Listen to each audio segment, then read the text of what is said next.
تکبیر.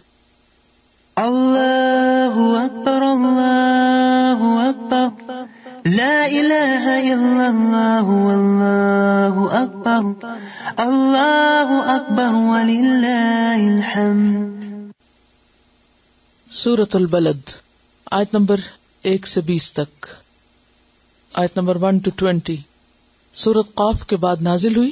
ایک رکوع ہے، 20 آیات ہیں، 82 کلمات اور 320 حروف ہیں. بسم اللہ الرحمن الرحیم. لا اقسم بهذا البلد، لا نہیں، اقسم میں قسم کھاتا ہوں، بہذا ساتھ اس، البلد شہر کی. لا یہاں پر زائد ہے اور قسم کو مؤکد کرنے کے لیے آیا ہے، یعنی قسم میں تاکید پیدا کرنے کے لیے. نہیں، میں قسم کھاتا ہوں، اور قسم کھانے سے مراد کیا ہے کہ میں گواہ بناتا ہوں. کس چیز کو؟ بہذا البلد، اس شہر کو. اور البلد سے مراد یہاں مکۃ المکرمہ ہے، جہاں نبی کریم صلی اللہ علیہ وسلم پیدا ہوئے، جو اللہ کی زمین میں سب سے پسندیدہ ٹکڑا ہے، جہاں اللہ کا گھر ہے.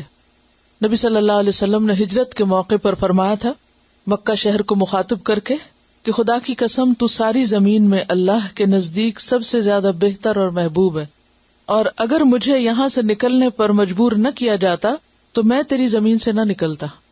تو یہاں مکہ شہر کی عظمت اور حرمت کی قسم کھائی گئی ہے. وَأَنْتَ اور تو، حِلٌّ بِهَذَا الْبَلَدِ حلال ہے اسی شہر میں. حلن کا لفظ ہا لام لام سے ہے. حلہ کا معنی ہوتا ہے اترنا، گرا کھولنا، کسی چیز کو حل کرنا، اور یہاں یہ 3 معنوں میں آیا ہے. وَأَنْتَ حِلٌّ اور آپ اترنے والے ہیں، یعنی آپ رہنے والے ہیں، بِهَذَا الْبَلَدِ اس شہر میں، یعنی مکہ شہر آپ کی رہائش کی جگہ تھا جب یہ سورت نازل ہوئی. آپ وہیں پیدا ہوئے اور 53 سال تک، 40 سال میں آپ کو نبوت ملی اور 13 سال اور، یعنی 53 ایئرز تک آپ اسی شہر میں رہے. اس کے بعد آپ نے یہاں سے ہجرت کی. اور حلن کا ایک معنی اترنے والے، اور حل کہتے ہیں مسافر کا سامان کھولنا، یعنی حل کا لفظ جو ہے حلال سے، اور حلال کا معنی مسافر کا سامان کھولنا، گرا کھولنا. یعنی ایک وقت آئے گا کہ جب آپ یہاں پھر اتریں گے، یعنی آج یہاں آپ کا رہنا دوبر کر رہے ہیں یہاں کے رہنے والے، لیکن ایک وقت آئے گا کہ آپ دوبارہ یہیں پر تشریف لائیں گے، اور وہ وقت وہ ہوگا کہ جب آپ کے لیے اس شہر کو حلال کر دیا جائے گا. جیسے کہ آپ جانتے ہیں کہ مکہ شہر کی ایک حرمت ہے، پیچھے بھی یہ بات گزر چکی. کیا حرمت تھی اس شہر کی؟ کہ وہاں کسی کو بھی اذیت نہیں دی جا سکتی، وہاں خون نہیں بہایا جا سکتا، کوئی جنگ نہیں کی جا سکتی، حتیٰ کہ کسی جانور کو بھی بھگایا نہیں جا سکتا، ڈرایا نہیں جا سکتا، پتا تک نہیں توڑا جا سکتا. تو آپ صلی اللہ علیہ وسلم پر یہاں ہر طرح کی مشکلات آ رہی تھی. آپ کو اس شہر میں حلال کر لیا گیا تھا، یعنی آپ کی کوئی حرمت اور آپ کا کوئی احترام انہوں نے باقی نہیں رہنے دیا. تو یہاں یہ کہا جا رہا ہے کہ ایک وقت آئے گا کہ آپ دوبارہ یہاں آئیں گے اور اس شہر کو فتح کریں گے، اور اس وقت آپ کے لیے اس شہر کی حرمت کو بھی حلال کیا جائے گا. یعنی پھر آپ یہاں جو چاہیں کر سکیں گے اور جس سے چاہیں بدلہ لے سکیں گے.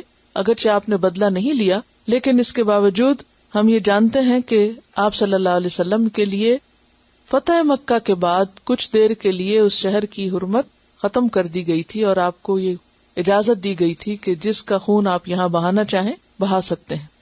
تو ان سارے معنوں میں یہ بات کی گئی.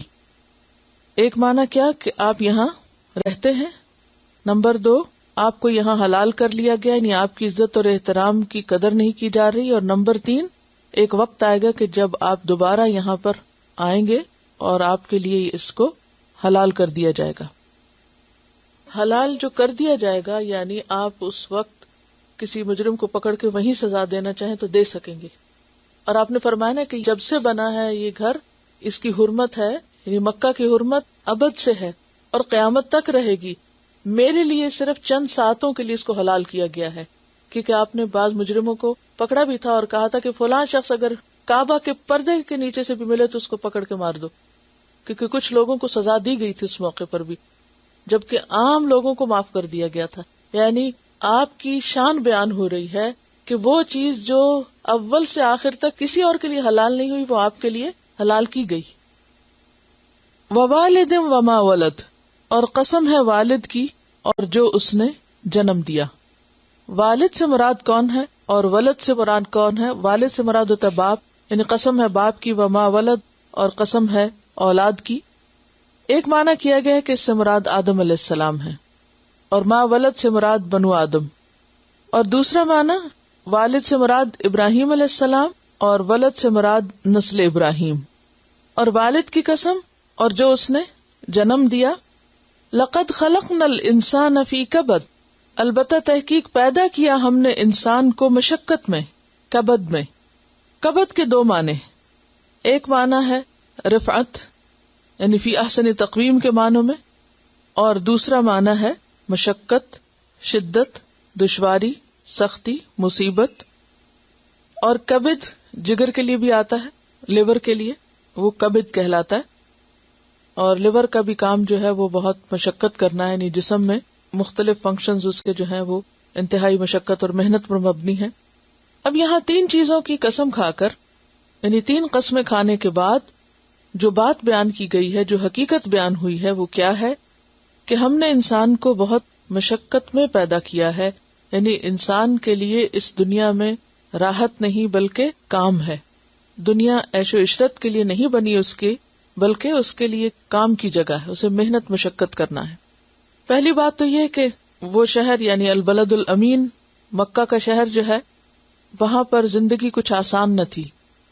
اگرچہ وہ بہت ہی معزز اور محترم مقام ہے، لیکن اس کے باوجود وہاں کا جو موسم اور وہاں کا جو سارا رہن سہن ہے وہ ایک بہت ہی مشکل زندگی کا تقاضا کرتا ہے. پھر دوسری مشکلات جو آپ پر آئیں اس شہر میں، نبوت کا دعویٰ کرنے کے بعد طرح طرح سے آپ کو ستایا گیا. اور پھر اگر ابراہیم علیہ السلام کی یہاں مثال دی جا رہی ہے تو ابراہیم علیہ السلام کی ساری زندگی کس میں گزری؟ مشقتوں میں گزری، طرح طرح کی امتحانوں میں گزری. تو یہ سب چیزیں گواہ ہیں کس پر؟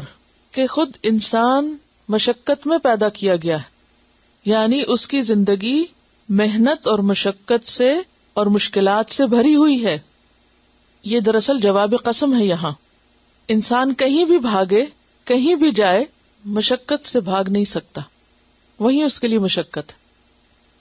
ابن عباس کہتے ہیں کہ ابتدائے حمل سے رحم مادر میں انسان قید رہتا ہے، یعنی ماں کے پیٹ میں کتنی سی جگہ ہوتی ہے جہاں پر وہ پلتا بڑھتا ہے، وہ بھی ایک مشقت کا وقت ہوتا ہے.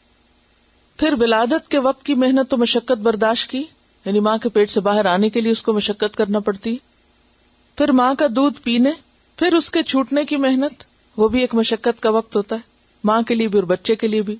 پھر اپنے معاش اور ضروریات زندگی فراہم کرنے کی مشقت، یعنی جوں جوں بڑا ہوتا ہے کام بڑھتے جاتے ہیں اس کے. پھر بڑھاپے کی تکلیفیں، پھر موت کی تکلیف، پھر قبر کا امتحان، پھر حشر کا دن اور اس میں اللہ کے سامنے جواب دہی، پھر جزا سزا. تو یہ پیدائش سے لے کر، آغاز سے لے کر اختتام تک ہر مرحلہ پر مشقت مرحلہ ہے، محنت بھرا مرحلہ ہے. تلاوت. کیا کہا جا رہا ہے؟ یعنی زندگی کی حقیقت کیا ہے اور ہم کس چیز کی تلاش میں رہتے ہیں؟ ہم ہر وقت آسانیاں ڈھونڈتے ہیں. ہماری طلب اور ہمارا سفر اور ہماری دوڑ الٹی ہے. اگر انسان ایک دفعہ یہ ایکسپٹ کر لے کہ لائف از ڈیفیکلٹ تو پھر اس کے لیے آسانی ہو جاتی ہے، کیونکہ جو چیز جیسی ہے اس کے ساتھ انسان کو ویسا ہی رہنا پڑتا ہے. اب دھوپ گرمی دیتی، آگ جلاتی ہے، اب آپ اس کو نہیں بدل سکتے. آپ کو کیا کرنا ہوگا؟ اگر آپ کو پتا ہے کہ آگ جلاتی ہے تو پھر آپ کو کیا کرنا ہے؟ اس سے بچ کے رہنا ہے، اپنے آپ کو بچا کے رکھنا ہے. ہم پھر اسی طرح ہی رہتے ہیں نا، اپنا کپڑا بچا کے رکھتے ہیں، اپنے ہاتھ پاؤں بچا کے رکھتے ہیں، اپنا جسم بچا کے رکھتے ہیں اور بہت محتاط رہتے ہیں کیونکہ ہمیں پتا ہے کہ آگ جلائے گی. اسی طرح اگر باہر موسم سرد ہو تو ہمیں ایکسپٹ کرنا پڑتا ہے نا کہ سردی ہے. اگر ہم ایکسپٹ نہیں کریں گے تو کیا ہوگا؟ بیمار ہو جائیں گے، اپنا نقصان کریں گے. اسی طرح ہمیں یہ ایکسپٹ کرنا پڑے گا کہ یہ ساری زندگی محنت مشقت سے بھری ہوئی ہے. یہاں ہر سکھ کے ساتھ دکھ ہے، پھول کے ساتھ کانٹا ہے، ہر جگہ پر. یعنی انسان ساری زندگی ایک جگہ سے دوسری، ایک کام سے دوسرا، ایک چیز سے دوسری چیز کی طرف منتقل ہوتا رہتا ہے کہ شاید یہاں آسانی مل جائے اس کو، اور یہاں غموں سے چھوٹ جائے، یہاں پریشانیاں اس کی دور ہو جائیں، یا یہاں اس کے لیے سہولت ہو جائے. لیکن ہر جگہ اگر ایک سہولت ہوتی ہے، یعنی ہوتا کیا ہے کہ اس ایک خاص پرٹیکولر مسئلے سے جس سے انسان گھبراتا ہے، بھاگتا ہے، اس سے اگر نجات ہو بھی جاتی ہے تو دوسری جگہ جاتا ہے وہاں ایک اور مشکل پیش آ جاتی ہے.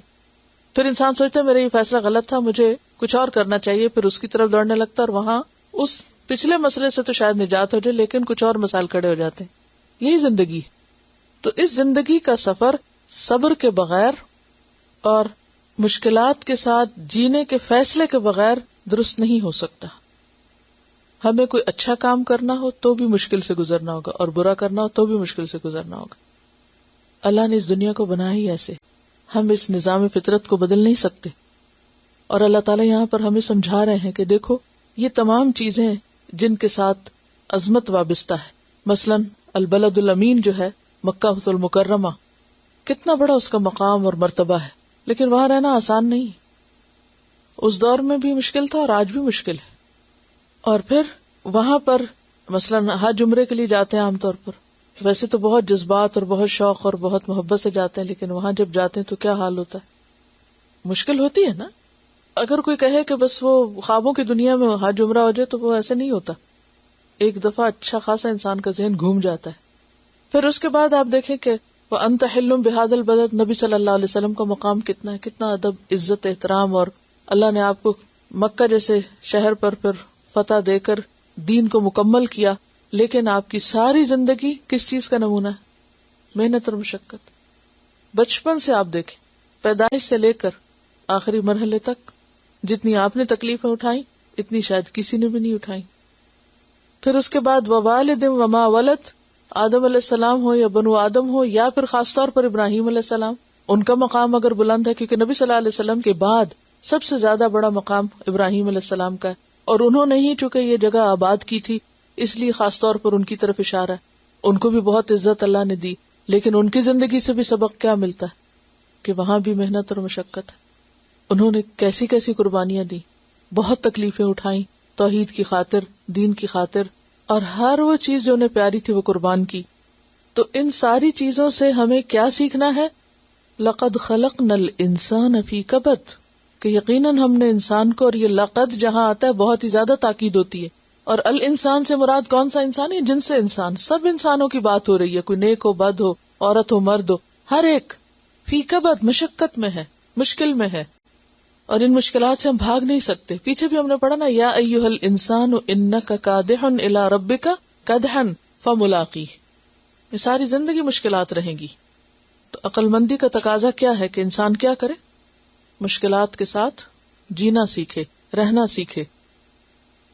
دیکھیں کہ انسان کو بلند مقام اللہ نے دیا، اور بلندیاں کس کے ساتھ ہیں؟ مشقتوں کے ساتھ ہی ہیں. ٹھیک ہے نا، مشکلات کے ساتھ ہیں.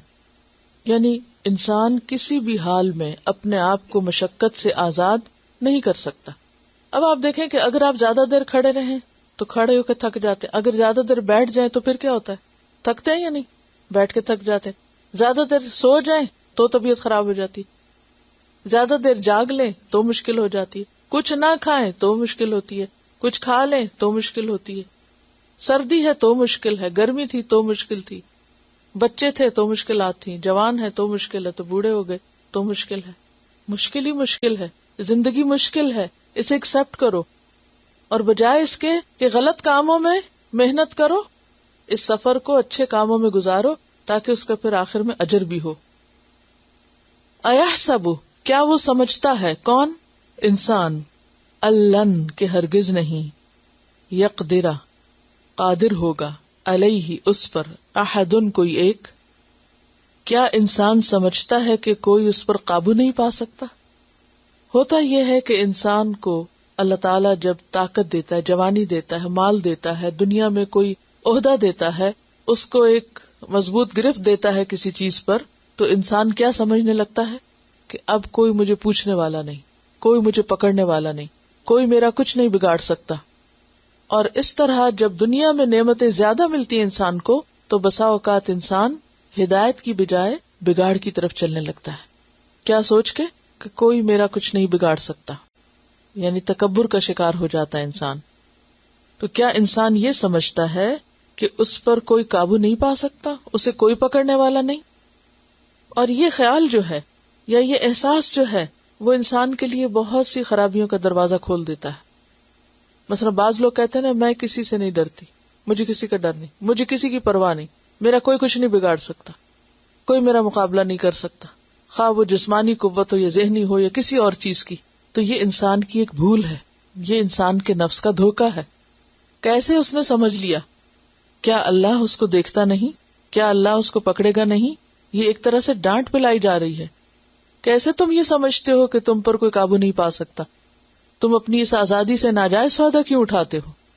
یقول, وہ کہتا ہے, اہلکت, میں نے ہلاک کیا یعنی خرچ کیا, مالن, مال, لبدا, وافر, ڈھیر. لبدا کا لفظ جو ہے یہ لبدتن سے. لبدا بیسیکلی کہتے ہیں طے جمائے ہوئے بالوں کو. طے جمائے ہوئے بال کس سے طے جماتے ہیں؟ عام طور پر جل سے. وہ خوبصورتی کے لیے نہیں, جہاں جہاں انسان چاہے اس کو وہاں وہاں چپکا دے. یہ آج کے دور میں نہیں, بہت پہلے اس دور میں بھی بالوں کی سجاوٹ کے لیے ایسے طریقے اختیار کیے جاتے تھے. السلام علیکم. کل میں نیشنل جیوگرافی کی ویب سائٹ پر دیکھ رہی تھی کہ ایک آئرلینڈ میں ایک جگہ ہے, وہاں سے کچھ ممیز نکلی ہیں before I think 200 BC around that time, اور ان کے بالوں پر جل تھی.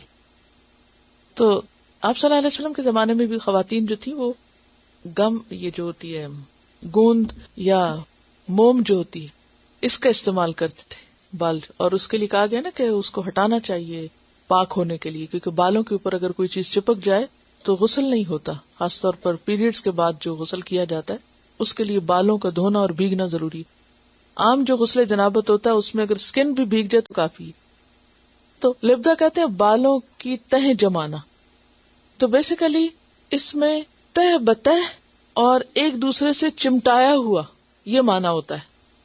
تو میرے ذہن میں نوٹوں کی گتھیاں آ رہی تھی, کیونکہ عام طور پہ کیا ہوتا ہے کہ وہ کس طرح رکھے جاتے ہیں, نوٹ کیسے رکھے جاتے ہیں, ایک کے اوپر ایک جما کے چپکا کے اوپر سے ربڑ لگا کے جو بھی اس کی تھدیاں یا دتھیاں جو بھی کہتے ہیں وہ بنا دیتے ہیں.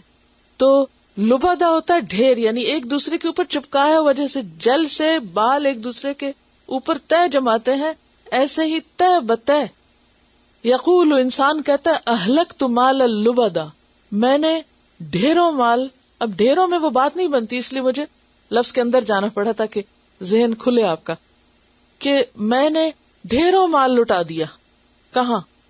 اپنی خواہشات میں, شہرت کے لیے, دکھاوے کے لیے خوب اڑایا. ایحسب, کیا وہ سمجھتا ہے, الم یرہ احد, کہ اس کو کسی نے دیکھا نہیں, اللہ اس کو دیکھ نہیں رہا, اس کے اس کرتوت کو, اس کے اس کام کو, اس کے اس جرم کو, کہ وہ اللہ کا دیا ہوا مال ناحق جگہ محض دکھاوے کے لیے خرچ کر رہا ہے اور اسراف کر رہا ہے اس میں, اور بے محابہ خرچ کر رہا ہے. کیونکہ عربوں کے ہاں عام طور پر کرتے یہ تھے کہ شراب پی کے نشے میں آ کر پھر جو کچھ ہوتا تھا وہ خرچ کر دیتے تھے, اور پھر اس کے قصیدے پڑے جاتے کہ فلاں تو ایسا اور ایسا, اور اس نے اتنا مال لٹا دیا اور اتنا خرچ کر دیا. تو اس کی طرف یہاں اشارہ ہے, دور جاہلیت کی خراب عادتوں کی طرف, کہ کیسی کیسی خرابیاں تھی اس معاشرے کے اندر کہ وہ غلط کام کر کے اپنے کو کریڈٹ دیتے اور اس کام کا وہ بہت ذکر بھی کرتے. آج کل تو نہیں ہوتا ایسے. یقول اہلکت مال اللبدا ایحسب ان لم یرہ احد الم نجعل لہ عینین, الم کیا نہیں, نجعل بنایا ہم نے, لہو اس کے لیے, عینین دو آنکھیں, کیا ہم نے اس کی دو آنکھیں نہیں بنائی؟ بنائی تو دونوں ہی ہیں, لیکن خاص طور پر گنوایا گیا ان کو کہ دو آنکھیں نہیں دی, ایک نہیں دو دی ہیں کہ اچھی طرح دیکھ سکو. وَلِسَانًا, اور ایک زبان, وَشَفَتَيْنِ, اور دو ہونٹ. شفتین کا لفظ جو ہے یہ شفت ان سے ہے, پیچھے آپ پڑھ چکے ہیں, علی شفا حفرۃ من النار. تو شفا کس کو کہتے ہیں؟ کنارے کو. اور یہ شفا یشفو ہوتا ہے کنارے پہ ہونا, اور ایک ہوتا ہے شفا ان حمزہ کے ساتھ, وہ کیا ہوتا ہے؟ صحت ہونا, وہ شفا ہے اور حمزہ ہے آخر میں, اور یہ کیا؟ شفا کنارہ. اور شفا یشفو ہے, وہ شفا یشفی ہے, یہ کے ساتھ ہے وہ. وشفتینی, اور دو ہونٹ, اور اسی سے وہ لفظ آتا ہے بالمشافہ. کیا مطلب ہوتا ہے؟ آمنے سامنے, یعنی وشفتینی وہدیناہ النجدین, اور ہدایت دی ہم نے اس کو دونوں راستوں کی، یعنی ہدایت کی بھی اور گمراہی کی بھی، دونوں راستے اس کو دکھا دیے. ہدا کا کیا مطلب ہوتا ہے؟ راہ دکھانا، رہنمائی کرنا، راستہ بتانا. ہم نے اس کو دونوں راستوں کا بتا دیا. تو نجدین کا لفظ جو ہے یہ نجد کا تثنیہ ہے، اور نجد اونچی جگہ کو کہتے ہیں، یعنی عام سطح زمین سے اوپر اٹھی ہوئی. تو مراد اس سے کیا ہے؟ اونچے راستے یعنی نمایاں راستے جن کا فرق معلوم ہے.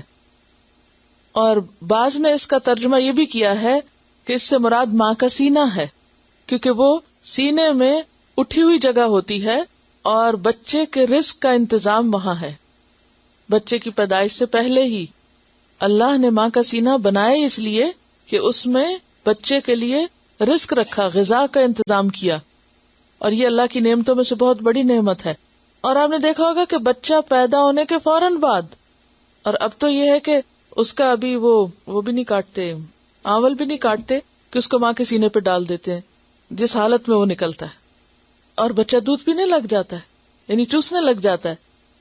یہ کس نے سکھایا ہے؟ یہ کون بتانے والا ہے؟ ماں کے پیٹ سے کس نے تربیت کر کے بھیجی ہے کہ یہاں ہے تمہارا کھانا؟ وہ رو رہا ہوتا ہے، لیکن جو ہی ماں کے سینے کے ساتھ لگاتے ہیں تو وہ چپ کر جاتا ہے، اس کو سمجھ آ جاتی اور وہ دودھ پینا شروع کر دیتا ہے. آپ دیکھیے کہ دودھ پینے کا چوسنے کا عمل جو ہے نا وہ بہت ایک مشقت والا کام ہوتا ہے، لیکن وہ تھکتا بھی ہے اس میں، اور اس کے باوجود وہ دودھ پیتا رہتا ہے. ورنہ انسان کوئی بھی کام کرے اور تھکے تو چھوڑ دیتا ہے، لیکن وہ چھوڑتا بھی نہیں ہے. وَهَدَيْنَاهُ النَّجْدَيْنِ، جی بہت ایک مشقت کا کام ہوتا ہے. اور اس وقت اس کو کچھ اڑاتے پہناتے بھی نہیں. اور ایک بچے کو مجھے یاد ہے کہ میں اس وقت موجود تھی وہاں، تو میں نے کہا اس کو سردی لگ رہی، کہتی نہیں سردی نہیں لگتی اس کو، یعنی وہ اتنی مشقت کر رہا ہوتا ہے کہ وہ بھی ایک ایکسرسائز ہوتی ہے. وَهَدَيْنَاهُ النَّجْدَيْنِ، اور ہم نے اس کو دونوں راستے یعنی نمایاں راستے دکھا دیے. کیونکہ یہاں پر آنکھ کا ذکر، زبان کا ذکر، یعنی جسمانی نعمتوں کا ذکر ہے، تو اس لیے ان نعمتوں کا اگر حصی پہلو دیکھیں تو پھر یہ معنی بنتا ہے کہ جس طرح ہم نے اس کو 2 آنکھیں دی، جیسے اس کو زبان دی، 2 ہونٹ دیے، اسی طرح اس کو ماں کا سینہ بھی دیا. دوسری طرف ان ساری نعمتوں کا دوسرا پہلو بھی ہے اور مانوی پہلو. آنکھیں کس کے لیے دی؟ غور و فکر کے لیے کہ دیکھے اور غور کرے. لسان اپنے ما فی الضمیر کو جو اندر ہے بیان کر سکے، اور صرف زبان بولنے کا کام نہیں دیتی جب تک ہونٹ نہ ہو، تو ہونٹ بھی ساتھ دیے اس کام میں مددگار کے طور پر. اور خاص طور پر عربی میں آپ دیکھیں کہ کچھ مخارج ہونٹوں پہ ہیں. اور پھر اس کے ساتھ ساتھ حق کو باطل کا راستہ بھی واضح کر دیا، اور یہ سب کچھ اس کو عقل اور شعور دے کے کیا. اللہ تعالیٰ انسان سے پوچھتا ہے کہ کیا میں نے یہ سب کچھ تجھے اس لیے دیا تھا کہ تو ان کا غلط استعمال کرے، اور تو یہ کہے کہ اہلکت مال اللبدا. اور پھر یہ بھی ہے کہ انسان کو اس زندگی گزارنے کے لیے جن بنیادی نعمتوں کی ضرورت تھی، اللہ نے ان کے ساتھ انسان کو پیدا کیا، نعمتوں سے نواز کے پیدا کیا. اور یہ سب کچھ انسان ماں کے پیٹ سے لے کے آتا ہے ایک طرح سے. اور خاص طور پر جو اگر ہدایت کا معنی یہاں لیا جائے، ہدایت اور گمراہی کے رستے الگ الگ بتائیں، تو آپ دیکھیں کہ انسان بہت چھوٹا ہوتا ہے تو اس کے اندر اچھے برے کا فرق جو ہے وہ ہوتا ہے. فَلَاقْتَحَمَ الْعَقَبَةَ، فلا پسنا، اقتحم اس نے عبور کیا، وہ گزرا، العقبہ گھاٹی سے. اقتحم کا لفظ جو ہے قاف حامیم سے ہے. اقتحم کا معنی ہوتا ہے گھس پڑنا، بے دیکھے بھالے اپنے آپ کو کسی چیز میں جھونک دینا. خوفناک جگہ گھسنے کے لیے آتا ہے، بے سوچے سمجھے کسی معاملے میں دخل دینے کے لیے بھی آتا ہے، خود کو مشقت میں پھنسانے کے لیے آتا ہے. اور عقبہ کہتے ہیں گھاٹی کو. یہ ذرا بتائیے گھاٹی کیا ہوتی ہے؟ لفظ تو سب نے سنا، لیکن ہوتی کیا ہے؟ چھوٹا پتلا سا کیا ہوتا ہے؟ 2 پہاڑوں کے درمیان گھسنے کی جگہ. پہاڑ میں چڑھائی ساتھ ہے، صرف نیچے نہیں، پہاڑ میں چڑھائی کا دشوار گزار راستہ، یعنی چڑھنا بھی آپ کے اوپر ہے، یعنی ہل کلائمبنگ ہے، اور وہ راستہ بھی بہت تنگ ہے، کھلا نہیں ہے، بہت نیرو ہے. وہ نیرو بھی ہے اور اوپر بھی جاتا ہے. اب وہ راستہ جو نیرو بھی اور اوپر بھی جائے تو اس پہ چڑھنا بہت مشکل ہوتا ہے. تو یہاں کہا یہ جا رہا ہے فَلَاقْتَحَمَ الْعَقَبَةَ، اس نے اوپر چڑھنا یعنی دشوار راستے پہ جانا پسند نہیں کیا. وہ دشوار راستے پہ نہیں چلا. کیا مطلب؟ جواب اللہ تعالیٰ خود ہی دیتے ہیں آگے. وما ادراک، اور تو کیا جانے. یا دوسرا معنی میں نے 2 معنی بتائے اس کے، تو خوب اچھی طرح جانتا ہے. ایک معنی ہے تو کیا جانے، ما سوالیہ ہے، ما ادراک کیا چیز بتائے تجھ کو، یعنی تو کیا جانے. اور دوسرا معنی کیا ہے، ما افعال تعجب کا صیغہ، تو خوب جانتا ہے، تجھے اچھی طرح پتا ہے. مل عقبہ، کہ عقبہ کیا ہے.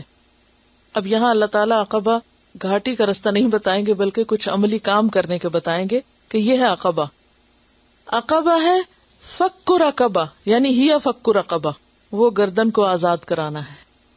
فک، فے کاف کاف، فک رہن ہوتا ہے رہن چھڑانا، سلیوز کو فری کرانا، کسی کو کسی چیز کے قبضے سے چھڑانا. جیسے یہ مٹھی کو بند کر لیں تو بچے کہتے ہیں اچھا میری مٹھی کھولے، تو یہ مٹھی کھلوانا جو ہے نا، یہ کیا ہے دراصل، فک. اسی طرح 100 کے نوٹ کو توڑا کے چھوٹا چینج کرانا، اس کے لیے بھی فک آتا ہے. فک کا کہتے ہیں نا چینج. ایک انسان کی گردن دوسرے کے ہاتھ میں کیا ہے، پکڑی ہوئی ہے، تو اس کی گردن کو آزاد کرانا کیا ہے، فک رقبہ، یعنی غلام آزاد کرنا مراد ہے. لفظی ترجمہ کیا ہے، فک کو چھڑانا، رقبتن ایک گردن کا، یعنی غلام باندی کو آزاد کرنا.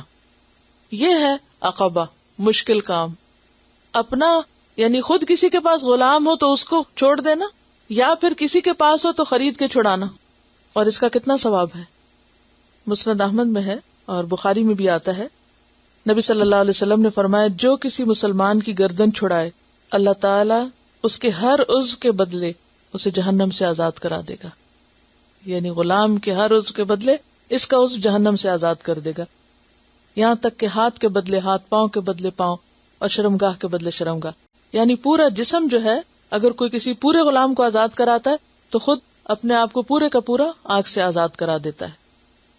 فک رقبہ او اطعام، یا کھانا کھلانا. یہ کیا ہے، اطعام افعال کے وزن پر ہے، مصدر ہے، کھانا کھلانا. فی یومن، ایک دن میں، کسی ایسے دن میں، ذی مسغبہ، جو سخت بھوک کا ہے. مس ایک ہوتا ہے جوع بھوک، اور ایک ہوتا ہے سغب. سغب ہے بھوک کا دوسرا درجہ، یعنی قحط، سخت بھوک. صرف بھوک ترجمہ نہیں کریں گے، سخت بھوک کریں گے. سخت بھوک والے دن کسی کو کھانا کھلانا، جب قحط پڑ جائے، جب کسی کے پاس کھانے کو کچھ نہ ہو. کس کو کھانا کھلانا، یتیمن، یتیم کو، ذا مقربہ، جو قرابت دار ہے، رشتہ دار ہے یا قریب رہنے والا ہے کہیں. او مسکینن، یا مسکین کو، جو ضرورت مند ہوتا ہے نا. مسکین کون ہوتا ہے، جس کے پاس اپنی ضروریات پوری کرنے کے وسائل نہیں ہوتے. او مسکینن ذا متربہ، جو خاک نشین ہے. متربہ کا لفظ تراب سے ہے، اور تراب کس کو کہتے ہیں، خشک مٹی کو، ڈسٹ. اور متربہ یعنی اتنا غریب ہے وہ کہ اس کے پاس کپڑے بھی نہیں، تو وہ میلے کپڑے پہنے رہتا ہے، کیونکہ دوسرے کپڑے نہیں کہ وہ پہن کے اس کو دھوئے. یا یہ ہے کہ نیچے بچھانے کے لیے کوئی کپڑا نہیں، وہ مٹی پہ بیٹھتا ہے، بوریا بستر نہیں، بالکل سڑکوں پہ رل رہا ہے. تو اس کا معنی پھر کیا ہوگا، ذا متربہ کا خاک نشین، یعنی مٹی پہ بیٹھنے والا، مٹی میں رلنے والا. ثم کان من الذین آمنوا، پھر ہے وہ ان لوگوں میں سے جو ایمان لائے، یعنی یہ سارے کام ایمان کے ساتھ کرے. وتواصوا بالصبر، اور ایک دوسرے کو وصیت کرے صبر کی. وتواصوا بالمرحمہ، اور ایک دوسرے کو تاکید کرے رحم کرنے کی. مرحمہ مصدر میمی ہے، رحمت کے معنوں میں ہے، مہربانی کے معنوں میں، یعنی ایک دوسرے کو خلق خدا پہ رحم کرنے کی تاکید کرے. یہ ہے اقتحام العقبہ، عقبہ پہ چڑھنا، دشوار گزار گھاٹی. یہ ہے دراصل، یہ ہے اصل نیکی. ایک وہ نیکی ہوتی ہے جو انسان اپنی مرضی سے، اپنے آرام سے، اپنے راحت سے، جب اس کا دل چاہے وہ کر لے.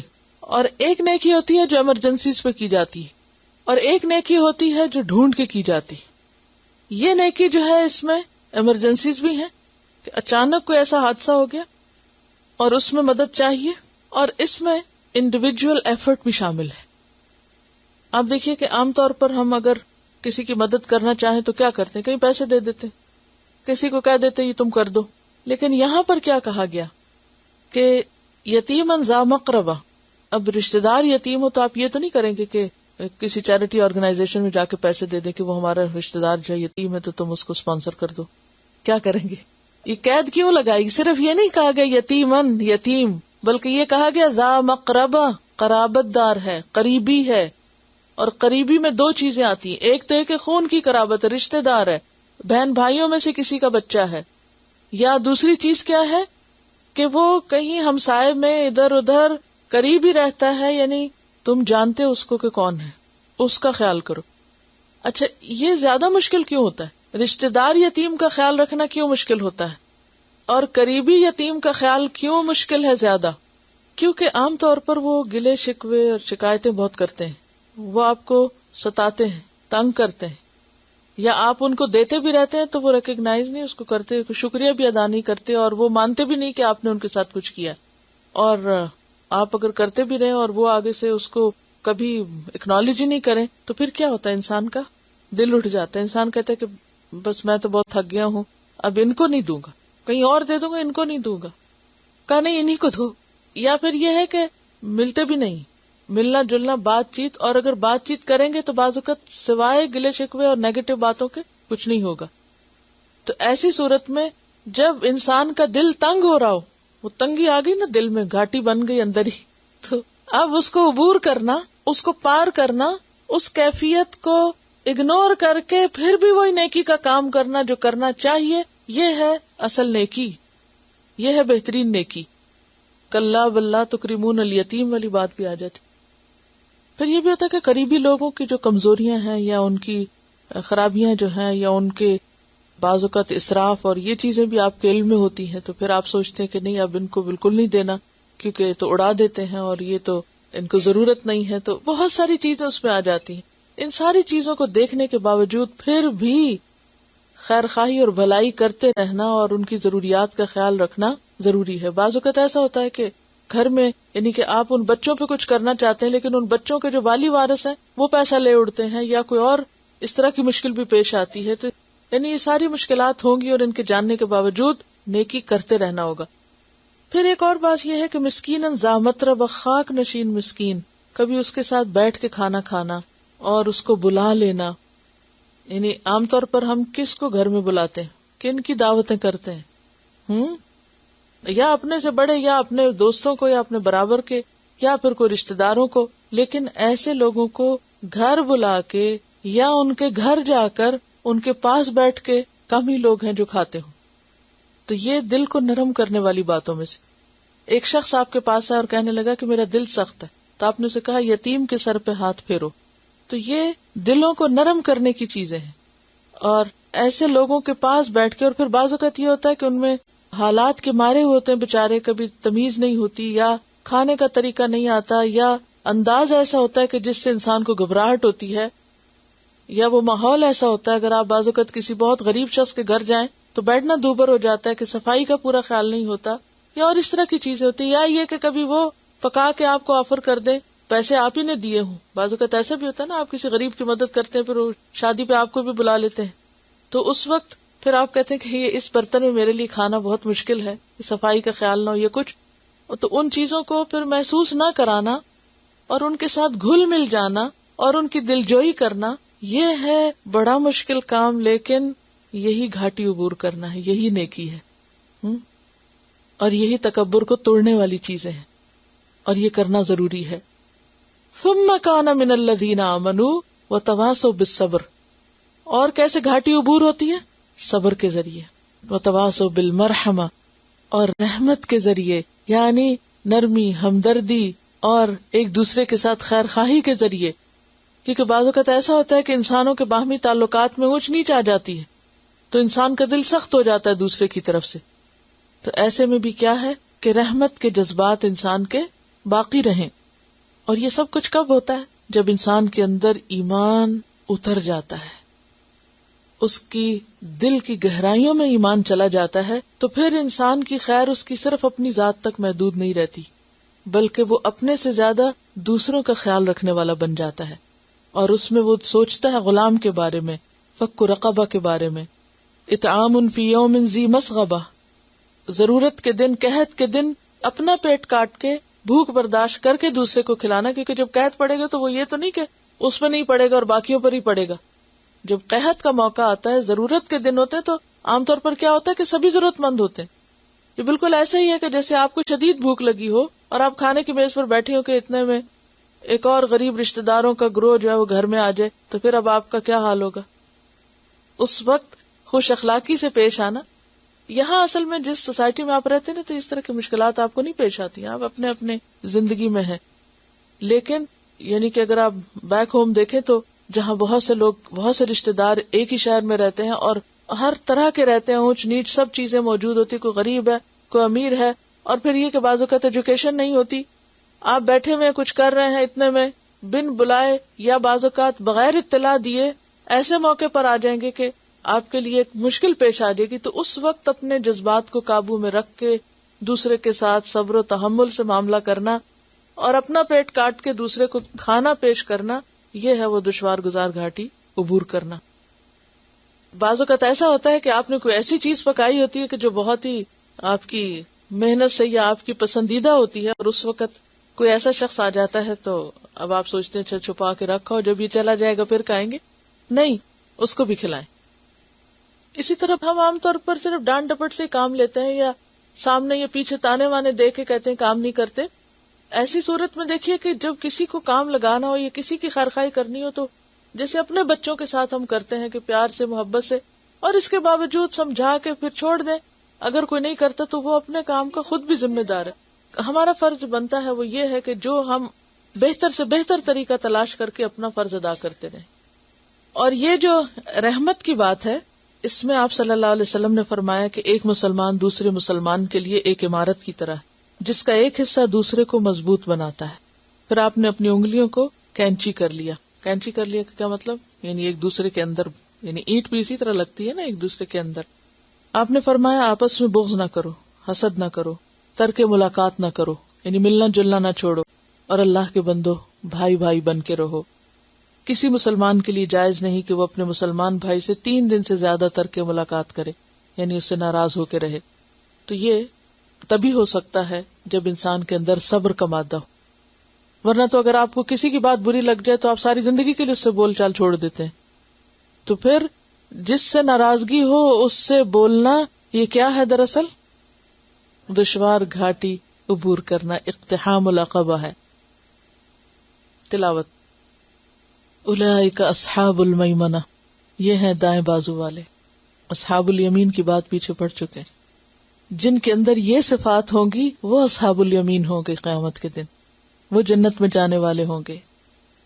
اور اصحاب صاحب کی جمع ہے، اور میمنہ جو ہے یمن یمن سے، یمن کا مطلب ہوتا ہے مردے کو قبر میں سیدھے ہاتھ پہ رکھنا، اور یمنا دائیں ہاتھ کو کہتے ہیں، یعنی دائیں سمت والے، دائیں ہاتھ والے.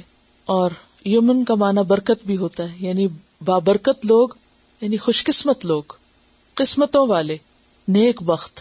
جیسے ہم اردو میں کہتے ہیں نا فلاں بڑا نیک بخت ہے، یہ ہے نیک بخت ہونے کی علامت.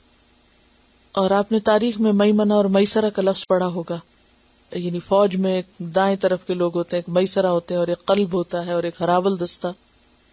والذین کفروا بآیاتنا، اور وہ لوگ جو ہماری آیات کا انکار کر دیں. یہاں کون سی آیات؟ ان احکامات کا جو پیچھے گزرے ہیں کہ یہ کرنا ہوگا، اور اس کے ساتھ ایمان بھی، کیونکہ یہاں آیات میں ایمان کا بھی ذکر ہے نا. ہم اصحاب المشأمہ، یہ ہیں بائیں ہاتھ والے. مشأمہ کا لفظ جو ہے شأم یشأم سے، شؤم بدقسمت ہونے کو کہتے ہیں، اور بائیں طرف والے، اور بدبخت بھی مانا کیا گیا ہے. شومی قسمت کا لفظ آپ نے پڑھا سنا ہوگا. ہم اصحاب المشأمہ، یہ ہیں بائیں ہاتھ والے، بائیں بازو والے، بائیں طرف والے. علیہم نار مؤصدہ، ان پر ہوگی آگ بند کی ہوئی. مؤصدہ کا لفظ جو ہے نا ایصاد سے ہے، وصدس. وسید آپ نے پڑھا تھا سورۃ الکہف میں. وَقَلْبُهُمْ بَاسِطٌ ذِرَاعَيْهِ بِالْوَسِيدِ. وسید کیا تھا؟ وہ مہاڑ جو ہے دروازے کے پاس کی جگہ، دہلیز.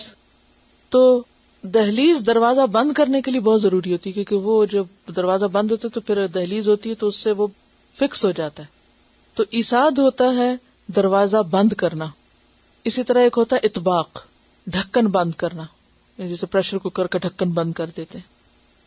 تو ایساد ہوتا ہے کسی چیز کو پوری طرح سے کلوز کر دینا. عام طور پر کوئلہ بنانے کے لیے بڑی بڑی لکڑیوں کو پہلے خوب جلاتے ہیں، یعنی اس میں آگ بھڑکاتے ہیں، اور جب ایک دفعہ وہ ساری آگ اوپر نیچے سے گزر جاتی ہے ان کے، تو پھر کیا کرتے ہیں، اس کے اوپر وہ بند کر دیتے ہیں اس کا دروازہ، یعنی جس بھی اوون میں، جہاں بھی، تنور میں، کہیں بھی، جب تو ان کے اندر وہ بند کر کے اور اوپر سے بند کر دیتے. اس سے کیا ہوتا ہے، کوئلہ سیاہ ہو جاتا ہے اور اندر ہی اندر وہ جل کے رہ جاتا ہے، یعنی وہ راکھ نہیں بنتا. اگر کھلا رہے تو راکھ بنتا ہے، اگر بند کر دیا جائے تو وہ ویسا ہی رہتا ہے لیکن جلتا بھی ہے. تو جہنم میں ایسے لوگوں کو آگ میں بند کر کے اوپر سے ڈھکن بند کر دیا جائے گا کہ جس سے وہ اندر جلیں گے بھی لیکن نہ سانس پوری طرح لے سکیں گے اور نہ ہی اس سے باہر نکل سکیں گے. اب دیکھیں کہ جیسے ایٹم بم گرتا ہے نا تو کیا ہوتا ہے، جو اسے نیچے گرتا ہے نا تو نیچے گرنے کے بعد پھر اس کا سارا فیوم جو تو اوپر جاتا ہے اور پھر اوپر سے آگ برستی ہے اور وہ دھواں بھی ہوتا ہے اور وہ پوری طرح چھا جاتا ہے اس بستی کے اوپر یا جہاں بھی وہ گرتا ہے. اب کیا ہوتا ہے کہ وہ جن لوگوں پہ گرتا ہے اس کے اندر سے کوئی بھاگ کے نکل نہیں سکتا، وہ سارے کے سارے اسی آگ اور دھوئیں کے اندر بند ہو جاتے ہیں. تو یہی معنی ہے یہاں کہ علیہم نار مؤصدہ. ایک اور جگہ پر ہم نے پڑھا نا کہ آگ کی چھتریاں چھائی ہوئی ہوں گی. اب ایک طرف وہ چھتریاں اوپر چھائی ہوئی ہوں اور ایک طرف وہ اوپر سے بند کر دی جائے اور احاط بہم سرادقها، اس کی کناتیں بن جائیں، یعنی چاروں طرف سے بھی ڈھکے ہوئے ہوں، کہیں سے کوئی بھاگ نہ سکے گا، نہ سانس لے سکے گا، نہ ہی کوئی راحت و آرام کی چیز دیکھ سکے گا، اور صرف جلنا ہی جلنا ان کا مقدر ہوگا. اب آپ بتائیے کہ اس آگ سے بچنے کے لیے جو کام کہے گئے کرنے کو وہ کرنے ہوں گے، ان کے کیے بغیر گزارا نہیں. تو کیا کام ہے جو اس صورت میں بتائے گئے ہیں؟ فک رقبہ. آج کے دور میں اگرچہ غلامی نہیں لیکن کسی کو بھی مشقت سے نکالنا، کوئی کسی قرضے کے بوجھ تلے دبا ہوا ہو یا کسی کی گردن پھنسی ہوئی ہو یا کوئی کہیں یرغمال ہو یا کسی قید میں ہو یا کسی پکڑ میں ہو، تو اس کو آزاد کرنے کے لیے کوشش کرنا یا مالی مدد دینا، وہ اس میں آتا ہے. پھر سخت بھوک کے دن یعنی مشقت اور قحط اور مصیبت زدہ لوگوں کی مدد کرنا، اور خاص طور پر رشتہ داروں کا خیال رکھنا اور ضرورت مندوں کا، ایسے ضرورت مند جو خاک رلے پڑے ہوں ان کو وہاں سے نکالنا، یہ انتہائی ضروری کام ہے. اور ان سب چیزوں کے ٹاپ پر صبر اور رحمت. صبر رحمت، جب تک صبر نہیں ہوگا یہ کوئی کام نہیں ہو سکتا، اور جب تک انسانوں کے لیے دل میں نرمی نہ ہو، رحمت کے جذبات نہ ہو، ہمدردی نہ ہو، تو انسان یہ سب کچھ کر نہیں سکتا. تو بات یہ ہے کہ جو پوری سورت کا ایک سبق ہے وہ بیسیکلی کیا ہے. اب دیکھیں کہ شروع میں اللہ تعالیٰ نے کچھ ایسی چیزوں کا ذکر کیا کہ جن کے ساتھ مشقتیں وابستہ ہیں. حرم پاک ہو، محمد صلی اللہ علیہ وسلم ہو، ابراہیم علیہ السلام ہو، ان سب کی زندگی کیا بتاتی ہے کہ انہوں نے بڑی بڑی مشقتیں جی لی. پھر کیا بتایا، اے انسان تو بھی مشقت میں پیدا کیا گیا، تو یہ مت سوچ کہ تو ان سے بھاگ نکلے گا، اور تم سمجھتے ہو کہ تم بھاگ جاؤ گے کہیں، تمہیں کوئی پکڑ نہیں سکتا، اور پھر تم ڈھیروں مال خرچ کر کے اپنی خواہشات میں یہ سمجھتے ہو کہ تم نے اپنا نام پیدا کر لیا اور بس ہو گیا تمہارا کام. اللہ نے تمہیں تو آنکھیں دی ہیں، زبان دی ہیں، ہونٹ دیے ہیں، رستے دکھائے، پھر تم یہ کام کیوں نہیں کرتے؟ یہ سب کچھ اللہ نے کیوں دیا؟ آنکھیں اس لیے نہیں دی کہ ٹیلی ویژن پہ غلط قسم کی چیزیں دیکھ کے وقت پاس کر دو. زبان اس لیے نہیں دی کہ جس کے خلاف چاہو چیخنا چلانا شروع کر دو. ہونٹ اس لیے نہیں دیے کہ تم جس طرح چاہو ان سے وسپر کرو اور باتیں کرو. اور اچھائی برائی کی تمیز تمہارے اندر رکھ دی ہے. تمہارا ضمیر تمہیں خود بتاتا ہے کہ غلط کیا اور صحیح کیا ہے. اگر تم نے مشکل رستہ اختیار نہ کیا، یعنی نیکی کے کاموں کے لیے اپنے آپ کو نہیں تیار کیا، تو پھر انجام بہت خطرناک ہے. وہ آتا نا حدیث میں، اس پہ بہت سی اور احادیث میں، چونکہ ہمارے پاس اتنا وقت نہیں ہے، کہ جو مسلمان کسی اور کی تکلیف میں کام آتا ہے اللہ تعالیٰ اس کی قیامت کی تکلیفوں میں سے، یہ تو دنیا کی دور ہو کے اللہ تعالیٰ ہمیں یقین دلاتا ہے، ورنہ یہ ہے کہ اصل بدلہ تو وہاں ہے انشاءاللہ. اوکے، سبحانک اللہم و بحمدک، نشہد ان لا الہ الا انت، نستغفرک و نتوب الیک. السلام علیکم و رحمۃ اللہ وبرکاتہ. اعوذ باللہ من الشیطان الرجیم. بسم اللہ